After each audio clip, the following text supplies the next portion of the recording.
नमस्कार, city news में आप तमाम दर्शकों का स्वागत है। मैं हूं रिया गौर। खबरों की ओर बढ़ने से पहले आइए एक नजर डाल लेते हैं आज की सुर्खियों पर। हेडलाइन के प्रायोजक हैं आवासीय उज्जवल विद्यापीठ। बच्चों के भविष्य के लिए एक कदम हमारे साथ बढ़ें। पारू थाना क्षेत्र के मोहजमा गांव में प्रेम संबंध में डबल मर्डर, अपराधियों ने चाचा भतीजे की गोली मारकर की हत्या। सूर्य उपासना का 4 दिवसीय छठ महापर्व की सुबह उदीयमान सूर्य को अर्घ देने के बाद हुआ संपन्न। और छठ पूजा समाप्त होने के बाद प्रदेश जाने वाले लोगों की भीड़ मुजफ्फरपुर जंक्शन पर उमड़ी। तो ये थी आज की सुर्खियां, अब खबरें विस्तार से। पारू थाना क्षेत्र के मोहजमा गांव में प्रेम प्रसंग में डबल मर्डर से कोहराम, अपराधियों ने चाचा भतीजे की गोली मारकर हत्या कर दी। शनिवार को मुजफ्फरपुर जिले के पारू थाना क्षेत्र के मोहजमा सनीचरी स्थान डबल मर्डर से कांप उठा। मोहजमा सनीचरी स्थान के पास गोली मारकर चाचा राजू दास 18 वर्ष और भतीजे सूरज कुमार 14 वर्ष की हत्या कर दी गई। दोनों के सीने में और सर में गोली लगी है। दोनों को किसी ने शुक्रवार की रात 8 बजे कॉल कर बुलाया था, जिसके बाद दोनों बाइक से निकले थे। बाइक और मोबाइल घटनास्थल पर नहीं मिले हैं। पुलिस मामले की जांच कर रही है। घटनास्थल पर ग्रामीण एसपी विद्यासागर खुद पहुंचकर छानबीन कर रहे हैं। घटनास्थल को घेर कर एफएसएल एक्सपर्ट को जांच के लिए बुलाया गया है। रात से ही दोनों की तलाश कर रहे परिजनों का शव मिलने के बाद बुरा हाल है। डीआईजी बाबूराम ने बताया कि मृतक राजू दास का परिवार बेंगलुरु और सूरज के पिता दिल्ली में रहते हैं। छठ पर्व को लेकर सभी लोग गांव आए हुए थे। राजू भी बेंगलुरु से छठ मनाने घर आया था। सूरज 8वीं का छात्र बताया गया है। पुलिस परिजनों से पूरे मामले की जानकारी लेकर कार्रवाई में जुटी हुई है। सब मिलने के बाद विलाप करते हुए राजू की मां लालमुनी देवी ने कहा कि रात में किसी ने फोन करके बुलाया और गोली मारकर हत्या कर दी। रात से ही दोनों को तलाश रहे थे। सुबह में घर से 2 किलोमीटर की दूरी पर सनीचरा स्थान के पास उनके शव दिखने पर शोर सुनकर परिवार के लोग मौके पर पहुंचे। वह आगे कुछ बोलती तब तक अन्य परिजन और रिश्तेदार ने उसे चुप करा दिया। अभी ग्रामीण एसपी से सूचना मिली है, पारू थाना के मुजम्मा गांव में 2 लोगों की हत्या हुई है गोली लगने से, जिनकी डेड बॉडी सुबह में मिली है। तो ग्रामीण एसपी सुबह से ही घटनास्थल पर कैंप किए हुए हैं। प्रारंभिक जांच में ये पता चला है कि जो मृतक लड़का था उसका किसी से प्रेम संबंध था, किसी लड़की से, और उसको कॉल करके बुलाया गया था, जिसके मोबाइल से डिटेल निकली है। तो अभी मोटा मोटा मामला तो क्लियर है। 1-2 लोगों को डिटेन भी किया गया है, पूछताछ की जा रही है और उम्मीद है कि आज शाम तक ही घटना को उद्भेदन हो जाएगा और जल्दी ही इसमें अभियुक्तों की गिरफ्तारी कर कड़ी कानूनी कार्रवाई सुनिश्चित की जाएगी। अभी तक की जांच में सब क्या कारण कुछ पता चला है, क्यों हत्या का कारण क्या है? जो मृतक है, जो 2 डेड बॉडी मिली है, एक युवक है मृतक, दूसरा उसका ही अपना गोतिया एक भतीजा है जिसकी उम्र 12-13 साल बताई जा रही है। तो जांच में ये सामने आया कि शाम को 7:30 बजे के लगभग मृतक को कॉल करके बुलाया गया था और जो कॉल करने वाला था उसका नाम और मोबाइल नंबर सब स्पष्ट है। घटना का कारण जो है प्रेम संबंध बताया जा रहा है अभी तक की जांच में। तो पुलिस गिरफ्तारी में लगी हुई है, कुछ लोगों को डिटेन भी किया गया है, उनसे पूछताछ की जा रही है। जल्दी ही घटना को उद्भेदन कर लिया जाएगा और अभियुक्तों की गिरफ्तारी सुनिश्चित की जाएगी। छठ महापर्व शुक्रवार की सुबह उदीयमान सूर्य को अर्घ देने के बाद संपन्न हुआ। सूर्य उपासना का 4 दिवसीय छठ महापर्व शुक्रवार की सुबह उदीयमान सूर्य को अर्घ देने के बाद संपन्न हो गया। व्रतियों ने बड़ी श्रद्धा से छठ पूजा का अनुष्ठान पूरा किया। सुबह का अर्घ देने के बाद व्रतियों ने कुल देवी देवताओं का पूजा किया और 36 घंटे का निर्जला उपवास तोड़ा। शहर के साहू पोखर में हजारों की संख्या में छठ व्रतियों ने सूर्य को अर्घ दिया। साहू पोखर पर मेयर निर्मला साहू ने भी भगवान सूर्य को अर्घ दिया। इस दौरान उनका पूरा परिवार साथ था। साहू पोखर को पूरी तरह सजाया गया था। साहू पोखर का दृश्य देखने लायक था। भगवान भास्कर को अर्घ देने के बाद व्रतियों ने कहा कि बिहार से छठ पूजा पूरे भारत में पहुंचा है। भगवान का दिया हुआ तो सब कुछ है, बस जो नहीं है वही मांगे हैं। और ये पर्व तो महापर्व है बिहार का, यहीं से उठ के पूरे विश्व में फैल गया है। अब इससे बड़ी बात क्या मैं बोलूँ आपसे। मेरा फर्स्ट टाइम था, बहुत अच्छा लगा हमें। पहले पिछले 5 वर्षों से सोच रही थी कि मैं करूं, लेकिन डर लगता था इस पर्व करने से। लेकिन जब किया तो बहुत अच्छा लगा।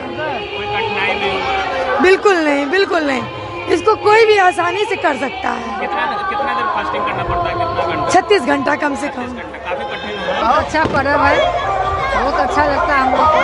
कैसे करते हैं, कितना दिन फास्टिंग करना पड़ता है? 36 घंटा फास्टिंग करना पड़ता है। काफी कठिन होता होगा। बहुत कठिन है।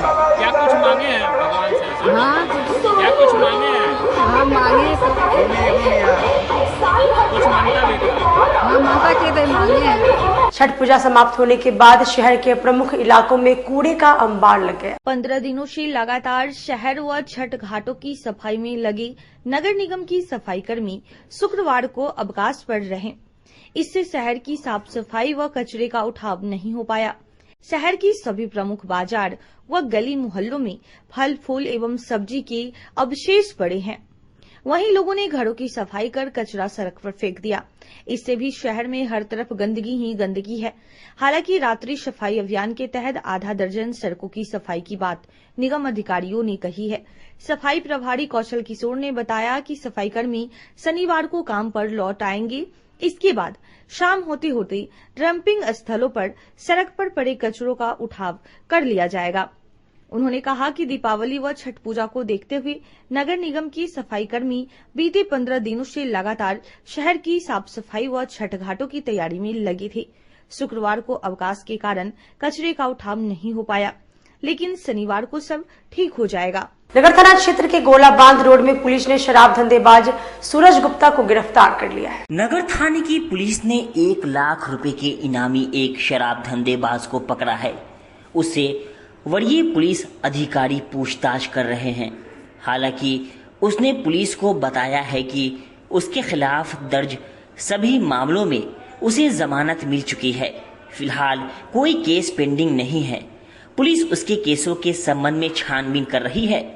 नगर थाना प्रभारी शरद कुमार ने बताया कि पकड़े गए धंधेबाज सूरज कुमार गुप्ता का शराब सिंडिकेट चलता है। झारखंड, पंजाब, हरियाणा समेत कई राज्यों से शराब की खेप मंगाकर जिले के खुदरा विक्रेताओं को सप्लाई करता है।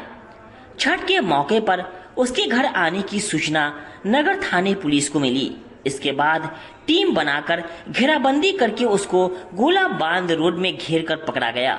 उसके पास से 20 लीटर देशी और 2 लीटर विदेशी शराब जब्त की गई है।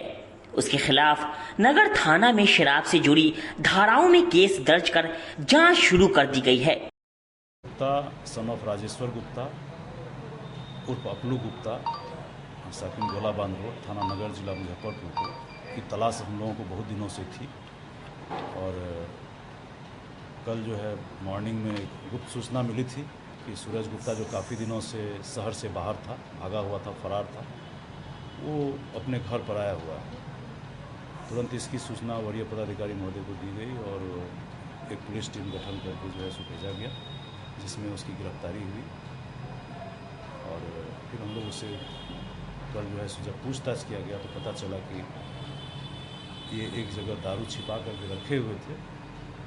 तो हम लोगों ने उस पर छापेमारी किया और 20 लीटर देसी शराब और करीब 1800 ml यानी करीब 2 लीटर अंग्रेजी शराब की बरामदगी हुई है, जिस संदर्भ में कांड अंकित किया गया है और न्यायिक हिरासत में भेजा गया है। पूर्व में सर इसका आपराधिक इतिहास भी रहा है?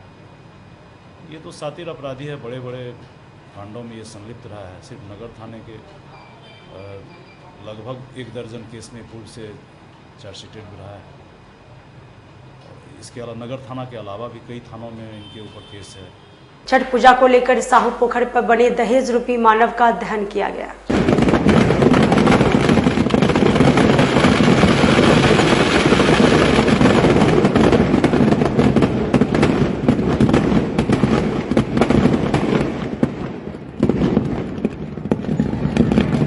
मुजफ्फरपुर जिले में लोक आस्था के महापर्व छठ के अंतिम दिन छठ व्रतियों ने उदीयमान भगवान भास्कर को अर्घ्य देकर इस महापर्व का समापन किया। बड़ी संख्या में छठ व्रतियां उदयमान भगवान भास्कर को अर्घ देने के बाद छठ घाटों पर पहुंची और नदी, तालाबों और पोखरों के पानी में डुबकी लगाने के बाद भगवान भास्कर को अर्घ दिया। सभी ने अपने और अपने परिवार की सुख समृद्धि की कामना की। छठ घाटों पर अर्घ देने के लिए छठ व्रतियों के लिए छठ पूजा समिति की ओर से दूध का वितरण किया गया। साथ ही भगवान भास्कर को दूसरा अर्घ देकर लौट रहे छठ व्रतियों के बीच शरबत और पानी की व्यवस्था भी की गई। शहर के साहू पोखर पर न्यास बोर्ड और छठ पूजा समिति की ओर से भव्य सजावट की गई। यहाँ घाट पर बिहार कोकिला शारदा सिन्हा को श्रद्धांजलि उनके गीतों के माध्यम से दी गई। घाट पर सिर्फ शारदा सिन्हा के छठ गीत ही बजाए गए, साथ ही उनकी तस्वीर रखकर पुष्पांजलि भी अर्पित की गई। वहीं सुबह के अर्घ के समय 40 फीट के दहेज रूपी मानव का दहन किया गया। छठ पूजा समाप्त होने के बाद मुजफ्फरपुर रेलवे जंक्शन पर प्रदेश लौटने वाले लोगों की जबरदस्त भीड़ उमड़ी। छठ के बाद मुजफ्फरपुर जंक्शन पर यात्रियों की अभूतपूर्व भीड़ देखी गई।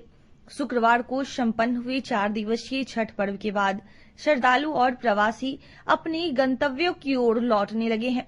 ट्रेनों के पूरी क्षमता से चलने और स्टेशनों पर यात्रियों की भीड़ होने के कारण रेलवे ने इस व्यस्त अवधि के दौरान सुगम यात्रा सुनिश्चित करने के लिए सुरक्षा और भीड़ प्रबंधन के उपाय बढ़ा दिए हैं। अकेले शनिवार को ही 5 विशेष यात्री ट्रेन चलाई गई। सोनपुर मंडल की सबसे व्यस्त रेलवे स्टेशनों में से एक मुजफ्फरपुर जंक्शन पर भी भीड़ बढ़ गई है। दिल्ली, महाराष्ट्र, गुजरात, कर्नाटक, तमिलनाडु, केरल, झारखंड और पश्चिम बंगाल के प्रमुख शहरों की ओर जाने वाली ट्रेनों में खास तौर पर भीड़ रही, क्योंकि हजारों लोग त्योहार के बाद वापस लौट रहे थे। कोई दिक्कत नहीं हुई, अभी जाने में कोई परेशानी नहीं, व्यवस्था काफी बढ़िया है। लगभग 700 ट्रेन पूजा स्पेशल किया गया, नहीं कहीं कोई दिक्कत नहीं। और ट्रैवलर्स के लिए, खासकर पैसेंजर के लिए काफी अच्छा व्यवस्था है। टिकट मेरा प्री बुकिंग था, कंफर्म सीट है।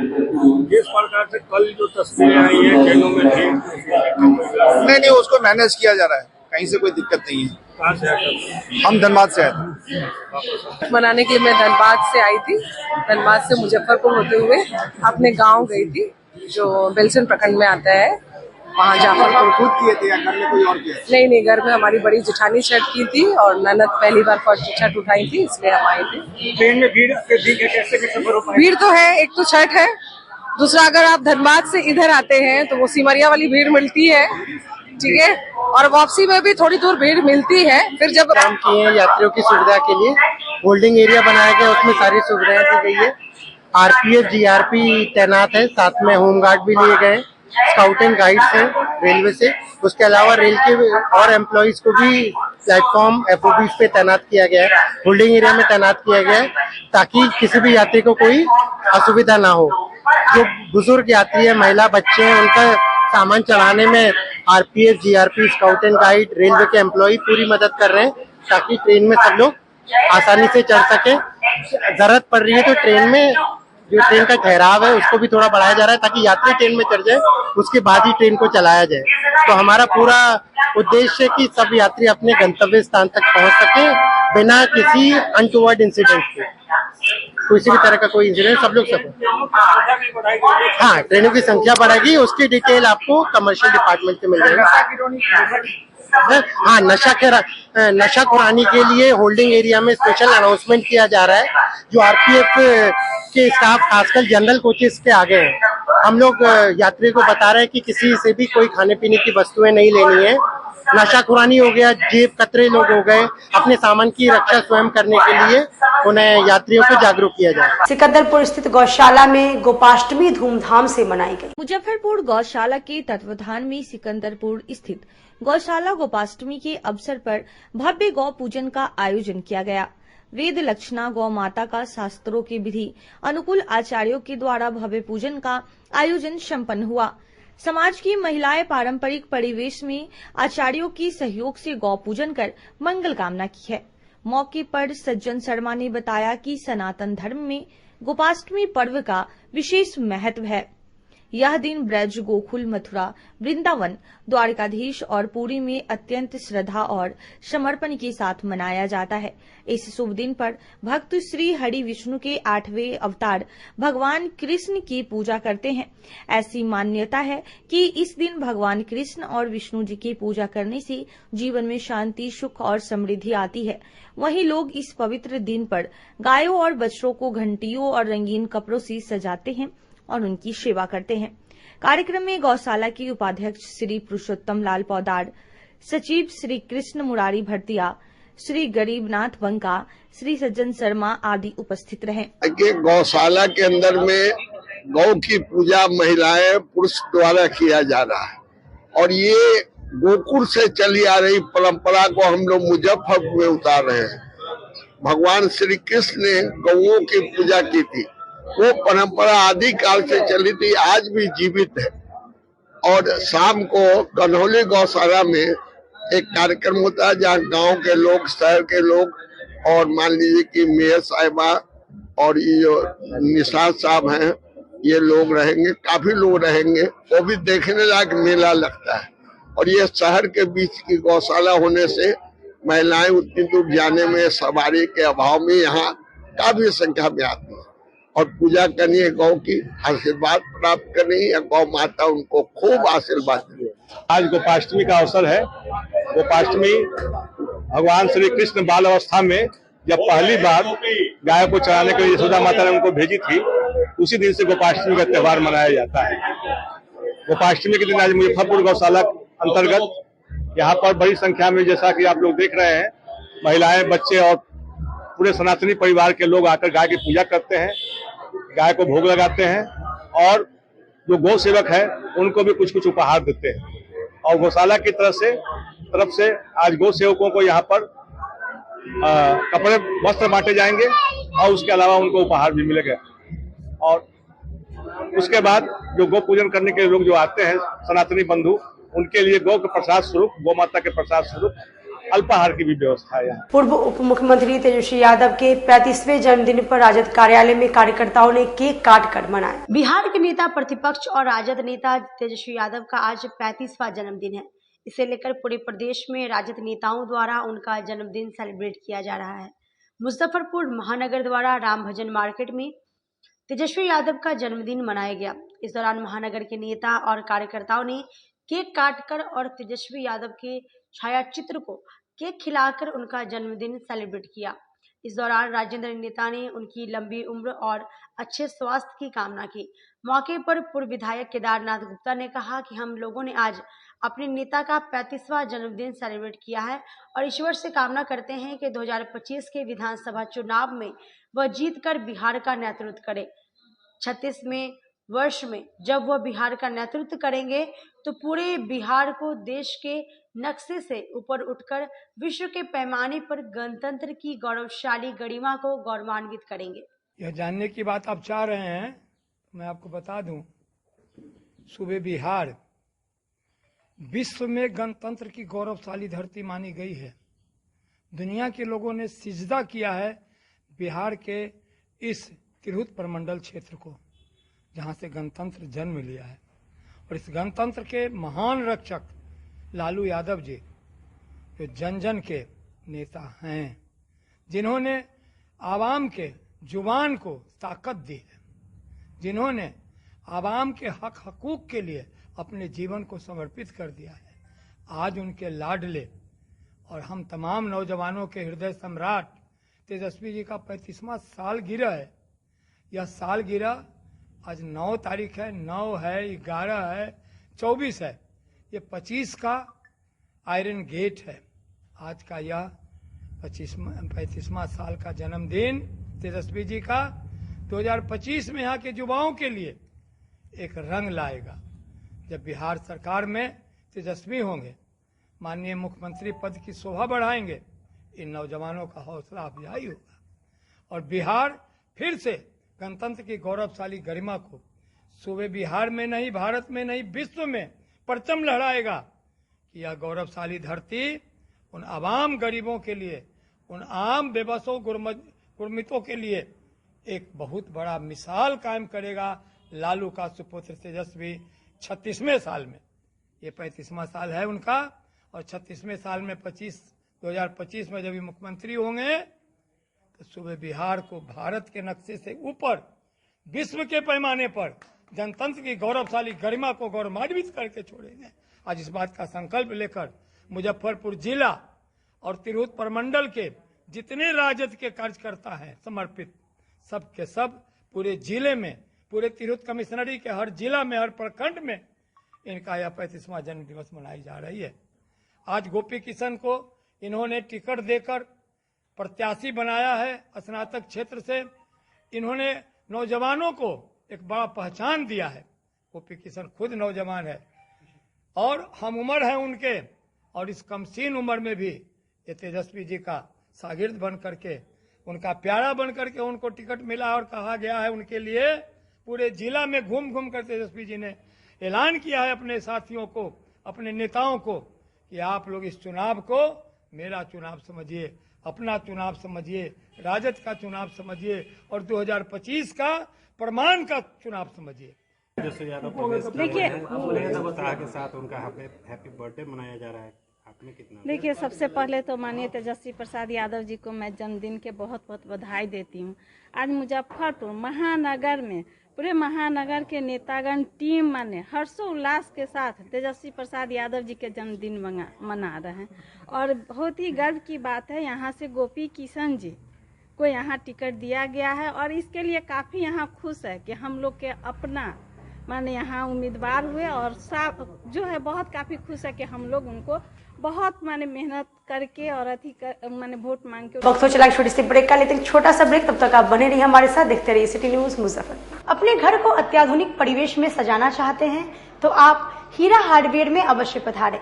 यहाँ अत्याधुनिक पेंटों का विशाल रेंज है। इसके अलावे ply, पॉलीकोट, highlighted Sunmica, fancy hardware, basket, aluminium section, ACP, PVC और मॉड्यूलर फिटिंग का विशाल रेंज एक ही छत के नीचे उपलब्ध है। तो हमारे यहाँ एक बार अवश्य पधारें। हमारा पता है हीरा हार्डवेयर, जेडी मदर स्कूल के पीछे, पंकज मार्केट रोड, और हमारा कॉन्टेक्ट नंबर है 9334901545। कागज से बनी थाली, कटोरा, ग्लास, पेपर ग्लास अगर आप खुदरा या होलसेल में लेना चाहते हैं तो जायसवाल इंटरप्राइजेज जरूर जाएं। यहाँ शादी समारोह हो या किसी प्रकार के शुभ आयोजन में प्रयोग आने वाली सभी प्रकार की सामग्री एक ही छत के नीचे उपलब्ध है। लकड़ी से बने चम्मच, प्लास्टिक मुक्त सभी प्रकार की सामग्री उपलब्ध है। होलसेल और खुदरा के लिए एक बार अवश्य पधारें।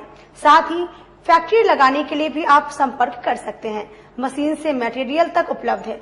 तो आइए, हमारा पता है Jaiswal enterprises, proprietor Sanjay Jaiswal, Pankaj market, new Durga मंदिर, और हमारा कॉन्टेक्ट नंबर है 9304002091।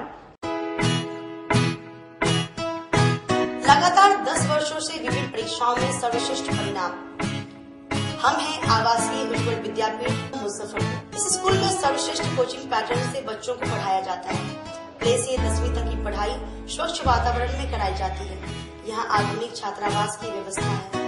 उज्ज्वल विद्यापीठ का मुख्य उद्देश्य रामकृष्ण मिशन, नवोदय नेतरहाट, सैनिक स्कूल, सिमुलतल्ला गुरुकुल, सिंधिया कन्या विद्यालय जैसे अनेक भारतवर्ष के प्रतिष्ठित विद्यालयों में कुशल प्रशिक्षित अनुभवी एवं शहर के सर्वश्रेष्ठ शिक्षकों द्वारा तैयारी कराई जाती है। 1.5 एकड़ में फैला इस स्कूल का वातावरण काफी शांत है।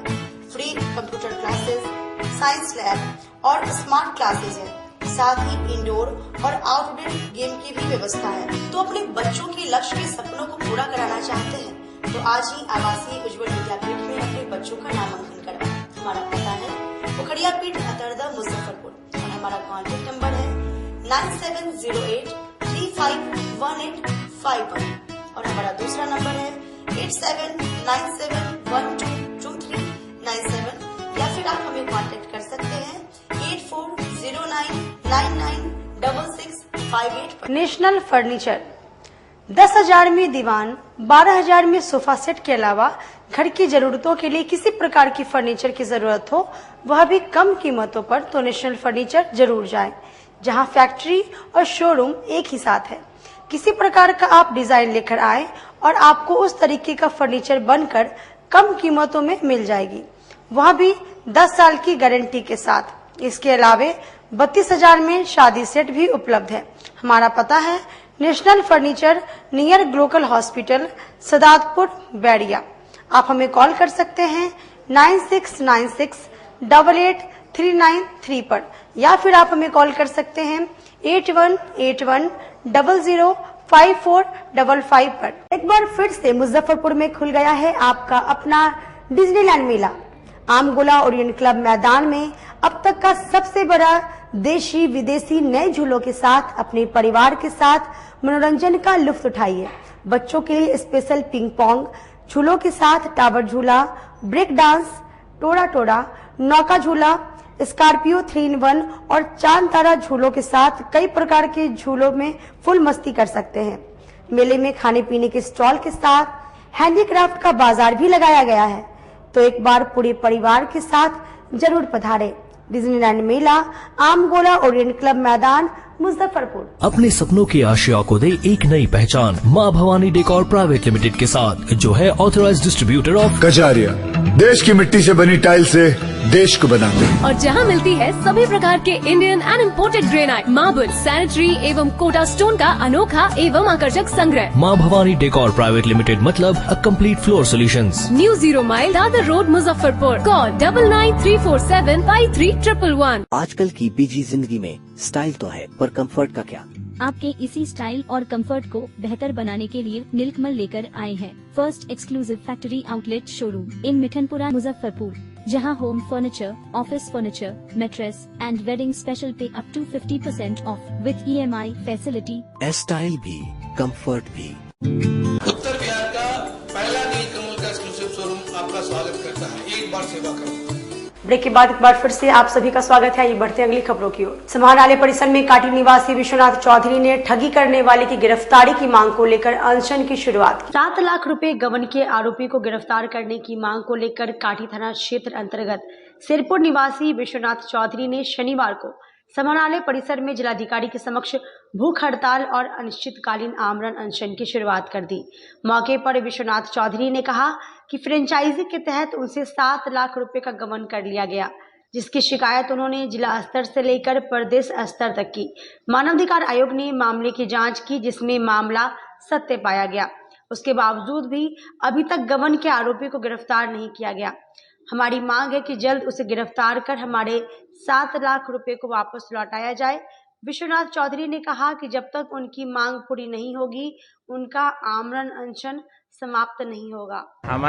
हमारे साथ 2019 में कैश गबन का मामला हुआ था। सहारा इंडिया के फ्रेंचाइजी मैनेजर फर्जी पेपर बना करके 17 लोगों का 7 लाख रुपए गबन कर लिए। हमने अहियापुर थाना को आवेदन दिया, उसने नहीं सुना। SP महोदय के यहाँ दिया, 2 बार जनता दरबार से गया, लेकिन उस पर भी कोई सुना नहीं। फिर हम मानवाधिकार आयोग में गए। मानवाधिकार आयोग ने DM से आदेश का जांच कराया था। बैंकिंग कोषांग के माध्यम से जांच हुआ तो उसमें पाया गया कि इनका 7 लाख का गबन है। मानवाधिकार आयोग के अध्यक्ष ने जब पूरा मामला सुनने के बाद फैसला दिया कि आरोपी को गिरफ्तार करके न्यायालय में प्रस्तुत करो और इनका पैसा उससे दिलाओ, जो 2023 के मार्च में हुआ। मार्च में उसके बाद भी कोई लोग नहीं सुना। हमने दोनों आदमी से मिला, DM से भी मिले और SSP से भी मिला, कोई नहीं सुना। फिर हमने मानवाधिकार आयोग में गया। मानवाधिकार आयोग के अध्यक्ष दोबारा इनको जून 23 में लेटर दिए, इस पर भी कोई नहीं सुना। हम जिलाधिकारी महोदय को एक लेटर दिए कि भाई नहीं कुछ सुनिएगा सर, हमारा बच्चा भूखों मर रहा है, हमको भोजन नहीं मिल रहा है, हमको राष्ट्रपति महोदया से आत्महत्या करने का परमिशन ही दिलवा दीजिए। उस पर जिलाधिकारी महोदय बोले नहीं, हम देखवाते हैं और अविलंब हम इस पर कार्रवाई करवाते हैं। SP साहब को लेटर भी दिए, लेकिन SP साहब से कुछ नहीं हुआ। अभी 10वें महीने में राज्यपाल महोदय के यहाँ से लेटर आया है दोनों आदमी के पास कि हाँ, इनका जो ग्रीवांस है इसको क्यों नहीं पूरा किया जा रहा है। यदि इनका ग्रीवांस सत्य है और DM के जांच में आया है तो फिर उसको गिरफ्तार करो और उसका पैसा रिकवरी कराओ। सहारा इंडिया में तो फंसा नहीं है, मैनेजर ने गबन किया है तो मैनेजर से दिलाओ। लेकिन आज तक उस लेटर पर भी कुछ नहीं हुआ। हम पिछले महीने के 24 तारीख को DGP साहब से मिला था। DGP साहब सिटी एसपी साहब को कॉल। राजद जिला कार्यालय में पूर्व उप मुख्यमंत्री तेजस्वी यादव के 35वें जन्मदिन पर कार्यकर्ताओं ने केक काटा। बिहार के नेता प्रतिपक्ष तेजस्वी यादव का आज जन्मदिन है। इस उपलक्ष्य में राजद जिला कार्यालय में जन्मदिन मनाया गया। राजद जिलाध्यक्ष रमेश गुप्ता के नेतृत्व में राजद नेताओं ने केक काटकर उनका 35वां जन्मदिन मनाया। मौके पर राजद जिलाध्यक्ष रमेश गुप्ता ने कहा कि बिहार के भविष्य और भावी मुख्यमंत्री तेजस्वी यादव का आज पार्टी कार्यालय में 35वां जन्मदिन सेलिब्रेट किया गया। 17 महीनों के कार्यकाल में जिस तरह तेजस्वी यादव उप मुख्यमंत्री रहते हुए 5.5 लाख लोगों के बीच रोजगार बांटे हैं, उससे प्रदेश की जनता में राजद के प्रति विश्वास बढ़ा है। इस उपलक्ष्य में हम लोग भगवान से उनके दीर्घायु होने की कामना करते हैं। साथ ही कामना करते हैं कि इसी रफ्तार से वे आगे बढ़े और बिहार की बागडोर संभालें। 10 लाख बेरोजगारों के बीच रोजगार देने का जो वो वादा किए थे, हम कामना करते हैं कि सरकार में आते ही बाकी बचे लोगों के बीच वो रोजगार प्रदान करें। बिहार के भविष्य और बिहार के भावी मुख्यमंत्री आदरणीय तेजस्वी यादव जी का 35वां जन्मदिन हम लोग धूमधाम से मनाए हैं पार्टी कार्यालय में। जिस तरह से 17 महीनों में उन्होंने डिप्टी सीएम रहते हुए जिस तरह से 5.5 लाख नौकरी देने का उन्होंने जो काम किया था, तो प्रदेश और देश की जनता का भरोसा उनके ऊपर बढ़ा है। और उसी हिसाब से आज कम लोगों को हमने खबर किया, चूँकि कल हम लोगों का छठ का कार्यक्रम कल समाप्त हुआ था। उसके बाद हमारे बहुत सारे वर्कर यहाँ हैं नहीं, सब गांव में हैं। बावजूद उसके थोड़ा देर के कॉल फॉर पर आज काफ़ी संख्या में हमारे कार्यकर्ता साथी जुट गए हैं। हम लोग भगवान से उनको दीर्घायु होने की कामना करते हैं और कामना करते हैं कि जिस तरह से तेजस्वी यादव आगे बढ़। आज अपने प्रिय नेता युवा तुर्क नेता तेजस्वी यादव जी का 35वां जन्मदिन दिवस हम लोग आज मनाए हैं। आज के दिन हम लोग उनको ढेर सारा करोड़ों करोड़ बिहारवासी उनको आशीष दे रहे हैं, भारतवासी उनको आशीष दे रहे हैं जो दीर्घायु हो, और ये कामना कर रहे हैं करोड़ों करोड़ बिहारवासी कि 2025 में वो बिहार की गद्दी पर बैठे और बिहार में जो उनसे लोग आशा भरी निगाह से देख रहा है, बिहार में आमूल परिवर्तन आए, उसमें तमाम रोजगार, शिक्षा, सिंचाई, दवाई तमाम जो है यही आशा भरी निगाह से देख रहा है। आज के दिन हम लोग उनको ढेर सारा आशीष और शुभकामना दे रहे हैं। तमाम साहेबगंज थाना क्षेत्र में सरेआम अपराधियों ने पूर्व उप सरपंच की गोली मारकर हत्या कर दी। साहेबगंज थाना के पकड़ी बसारत गांव में बदमाशों ने पूर्व उप सरपंच हरिहर भगत को दिन दहाड़ी गोलियों से भून डाला। उन्हें दौड़ा कर हमलावरों ने 5 गोली मारी, जिससे उनकी घटनास्थल पर ही मौत हो गई। जमीन के पुराने विवाद को लेकर घटना को अंजाम दिया गया है। गांव कहीं अनिल कुंवर पर घटना को अंजाम दिलवाने का आरोप है। छोटे पुत्र की भी घटना में संलिप्तता बताई गई है। पुलिस मामले की जांच कर रही है। ग्रामीणों के अनुसार उप सरपंच पोल्ट्री फार्म से घर जा रहे थे, तभी कुंवारी देवी मंदिर से आगे बसवाड़ी के समीप बदमाशों ने उन्हें एक गोली मारी। वह जान बचाकर भागे और गुमटी के पीछे छिपने का प्रयास कर रहे थे। इसी बीच बदमाशों ने खदेड़ कर सड़क पर लाया। उसके बाद ताबड़तोड़ 4 गोलियां दाग दी। सूचना मिलते ही परिजन और ग्रामीणों की भीड़ जमा हो गई। थानाध्यक्ष सिकंदर कुमार पुलिस बलों के साथ घटनास्थल पर पहुंचे। घटनास्थल के पास से पुलिस ने 2 खोखा बरामद किया है। पुलिस ने शव को पोस्टमार्टम के लिए एसकेएमसीएच भेज दिया। स्थानीय लोगों ने बताया कि हरिहर भगत पोल्ट्री फार्म चलाकर परिवार का भरण पोषण करते थे। उन्हें 3 बेटे हैं और 2 बेटियां। उनके साथ एक ही बेटा रहता था, जबकि 2 बेटा अलग अलग रहता है। हत्या की सूचना पर एसडीओ सरैया कुमार चंदन और थानाध्यक्ष सिकंदर कुमार के साथ घटनास्थल पर पहुंचकर घटना की जांच पड़ताल की। ग्रामीण एसपी विद्यासागर ने बताया कि प्रथम दृष्टया जांच में यह सामने आया है कि गांव का ही अनिल कुंवर ने घटना को अंजाम दिलवाया है। वहीं गोली मारने वाले में 2 अलग अलग नाम आ रहे हैं, जिसमें एक हरिहर का पुत्र तथा एक अन्य शामिल है। छानबीन की जा रही है। इधर पत्नी और बेटियों का रो कर बुरा हाल है। ग्रामीण एसपी ने बताया कि हरिहर भगत के साथ रह रहे पुत्र ने एफआईआर के लिए आवेदन दिया है। झंझट कुछ दिन से चल रहा है, परिवार में कुछ विवाद हो रहा है। इससे पहले एक बार हुआ था, छोटे वाले लड़के से मारपीट किया था, जो कि हमको फोन आया था तो हम गए हुए थे वहाँ पे। और उससे पहले भी पड़ोसी से भी चलता है विवाद इनका। तो अभी जो फिलहाल है कि हम कहीं दूसरे काम में थे, फोन आया है कि मामा जी को ऐसा ऐसा बात है, गोली लगा है। तो हमने जा रहे थे तो फिर उधर से मामा जी लोग का लाश आ रहा था, तो यहाँ पोस्टमार्टम के लिए हम आए हैं। और दूसरी चीज है कि ये कौन मारा है अभी ये क्लियर नहीं हुआ है कि कौन मारा है। कौन कॉल करके बताया? ये कॉल आया है मामा के, मेरे घर से आया है, हम भी अलग थे, मेरे घर से आया है, घर पे मामा के यहाँ से आया है। आपके मामा का विवाद भी था बच्चों लोग से? बच्चों लोग से थोड़ा बहुत तो था ही, मान लीजिए 2-3 लड़का है तो थोड़ा भोरा 19-20 तो होते ही रहता है। ठीक है, तो यही सब विशेष है। क्या करते थे मामा जी लोग हमारे पोल्ट्री फार्म चलाते थे। कितना गोली मारा है? 3-4 गोली मारा है। लगभग 3-4 से अधिक, 3-4। कहाँ पर मारा है? सीना में मारा है। घटना कहाँ हुआ है? घटना हुआ है पकड़ी बसारत, इनका जो पोल्ट्री फार्म है उसी जगह 3 मुहानी रास्ता पे ही हुआ है। बाहर नहीं हुआ। 11 बजे के आसपास पकड़ी बसारत गांव में हरिहर भगत की हत्या की सूचना मिली। सूचना के बाद हम लोग वहां पर गए, थानाध्यक्ष, उसके बाद SDPO भी गए थे, मैं भी गया था। और वहाँ पे हम लोगों ने अनुसंधान किया, जांच पड़ताल किया। जांच के क्रम में ये पता चला कि एक गांव का ही अनिल कंवर है जिसने कि इस घटना को अंजाम दिलवाया है।